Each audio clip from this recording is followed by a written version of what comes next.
$486 billion is the amount that Russia must pay Ukraine as compensation for damage. This decision was recorded in the communique following the Group of Seven summit in Italy. The figure is based on World Bank calculations. While Moscow has not yet started making payments, the G7 has agreed to provide Kyiv with a loan in the amount of $50 billion by the end of the year. It will be repaid using profits from frozen Russian assets.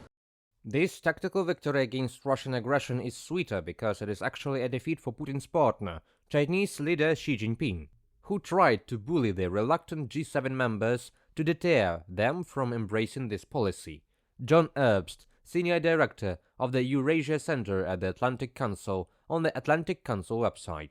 G7 countries will impose severe restrictions on financial institutions and other companies in China if they continue to support the aggressor country. The leaders of the Group of Seven emphasized that those who help the Russian military-industrial complex support actions that undermine the territorial integrity, sovereignty and independence of Ukraine.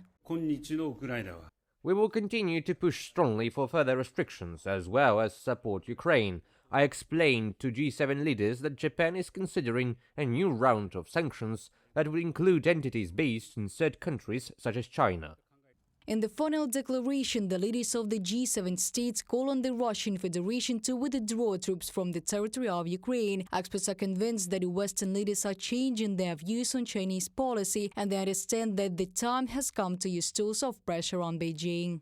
We call on China to press Russia to stop its military aggression and immediately, completely and unconditionally withdraw its troops from Ukraine. We encourage China to support a comprehensive, just and lasting peace based on territorial integrity and the principles and purposes of the UN Charter, including through its direct dialogue with Ukraine, from the communique of the G7 leaders.